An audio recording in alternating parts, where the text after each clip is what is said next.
জয় ত্রিপুরা অমর রহে, ভাষা আন্দোলনের শহীদ কমরেড ধনঞ্জয় ত্রিপুরা অমর রহে। করতে হবে ভাষাকে সংবিধানের ৮ম তফসিলে অন্তর্ভুক্ত করতে হবে। রক্ত ঋণ শোধ করো, স্মরণে আপন মরণে রক্ত ঋণ শোধ করো। ধনঞ্জয় ত্রিপুরা তোমায় আমরা ভুলছি না, ভুলবো না। ভাষা শহীদ ধনঞ্জয় ত্রিপুরা তোমায় আমরা ভুলছি না, ভুলবো না। এখন শ্রদ্ধা জ্ঞাপন করবেন রাজ্য সম্পাদক মণ্ডলীর সদস্যগণ। শহীদ স্মরণে আপন মরণে রক্ত ঋণ শোধ করো, স্মরণে আপন মরণে রক্ত ঋণ শোধ করো।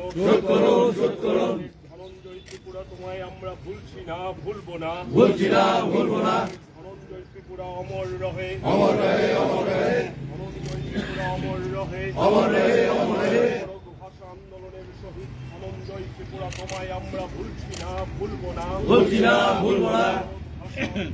রাজ্য কমিটির সদস্যগণ এখন শ্রদ্ধা জ্ঞাপন করবেন।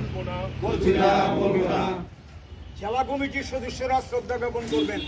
শহীদ স্মরণে আপন মরণে রক্ত একে একে মহকুমা স্মরণে আপন মরণে রক্ত ঋণ শোধ করো। ভাষা আন্দোলনের শহীদ ধনঞ্জয় ত্রিপুরা অমর রহে,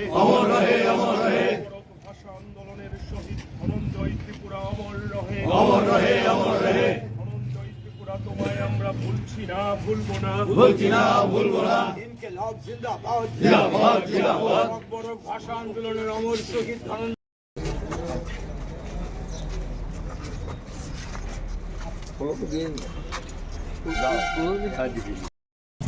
৩রা মার্চ আজকের এই দিনে ১৯৭৫ ইংরেজিতে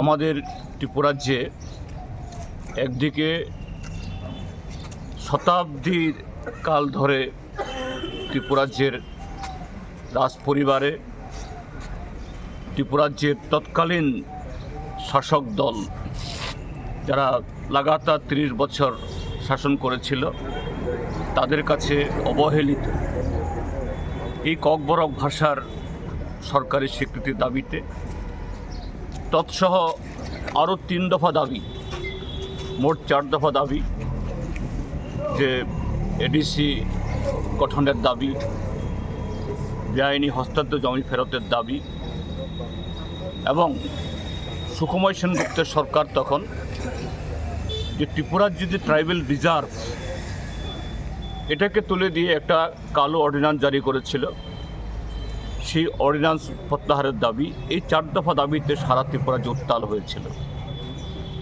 ৩রা মার্চ ত্রিপুরাজ্যে সিপিআইএম, গণমুক্তি পরিষদ এবং আরও সমস্ত বামপন্থী সংগঠনসমূহর যে ডাকে যৌথভাবে শান্তিপূর্ণভাবে রাজ্যের সর্বত্র এই মিছিল মিটিং সংগঠিত হয়েছিল। এরকম একটা মিছিল করতে গিয়ে তৎকালীন অবিভক্ত দক্ষিণ ত্রিপুরার এই বিলোনিয়া মহকুমার শান্তির এই জোলাইবাড়িতে, এখন শান্তিরবাজার মহকুমার অধীন, সেখানে যখন একটা তহসিল কাছারিতে তহসিলদারের কাছে তাদের স্মারকপত্র জমা দিতে যাবেন তখনকার যে শাসক দল কংগ্রেস তাদের প্ররোচনায় পুলিশ এই শান্তিপূর্ণ মিছিলের উপরে নির্বিচারে গুলি চালায়। সেই গুলিতে এই তখনকার আমাদের যুব আন্দোলনের একজন তরতাজা নেতৃত্ব ধনঞ্জয় ত্রিপুরা সেখানে লুটিয়ে পড়েন এবং আরও বহু কমরেড, তারা শুধু ট্রাইবেল ছিলেন না, ট্রাইবেল নন ট্রাইবেল সকলে মিলে এই আন্দোলনে ছিলেন। তারা প্রায় ডজনখানেক এরকম তারা গুরুতর আহত হন। এইভাবেই যে ককবরক আন্দোলন এবং ষষ্ঠ তফসিলের জন্য এডিসির জন্য আন্দোলন তেজি হয়ে ওঠে এবং সে আন্দোলনে বিকশিত হয়ে 1978 ইংরেজিতে বামফ্রন্ট সরকার এবং তার হাত ধরে 1979 ইংরেজিতে ককবরক ভাষা, যা 1400 বছর ত্রিপুরার রাজারা এটাকে আমল দেয়নি। 30 বছর কংগ্রেস শাসন এটাকে কোনো ধরনের মর্যাদা দেয়নি। এই ককবরক ত্রিপুরা রাজ্যের অন্যতম সরকারি ভাষা হিসাবে স্বীকৃতি লাভ করেছে। আজকে আমরা কমরেড ধনঞ্জয় ত্রিপুরার এই 52তম শহীদান দিবসে যখন সারা ত্রিপুরা যে তাকে স্মরণ করছি, আমরা লক্ষ্য করছি যে এই ভাষার স্বীকৃতি বা হরফের নামে রাজ্যে একটা গোষ্ঠী বা একটা দল আর অপর গোষ্ঠী যারা ত্রিপুরা রাজ্যের বর্তমান এই শাসক গোষ্ঠীর মধ্যে বড় শরিক ভারতীয় জনতা পার্টি নানাভাবে সেই 75-এর আগের যে তখনকার শাসককুলের যে মানসিকতা, ককবরক ভাষা আবার কি, ককবরক সংস্কৃতি আবার কি, এরকম একটা যে মনোভাবটা দেখে চলেছেন।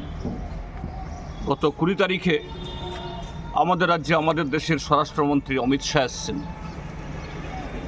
এখানে এসে প্রায় অহংকারের সুরে বলে গেলেন, শুধু ত্রিপুরা কেন, ককবরকের নাম উচ্চারণ করেননি, কিন্তু বলেছেন যে উত্তর পূর্বাঞ্চলের এরকম আরও 40টা ভাষা আছে, তাদেরকে দেবনাগরী অক্ষর গ্রহণ করতে হবে এবং তারা কেন্দ্রীয় সরকার থেকে যেভাবে চাইবে এইভাবেই এখানকার ভাষা বিকাশ হবে, অথবা তারা এই ভাষা এবং সংস্কৃতিগুলোর বিকাশের জন্য কোনো ধরনের সহযোগিতা করবে না।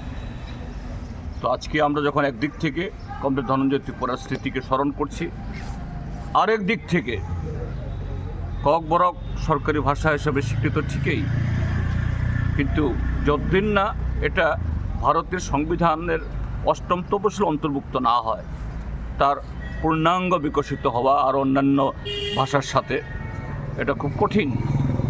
কাজেই সামনে আমাদের আরও লড়াই।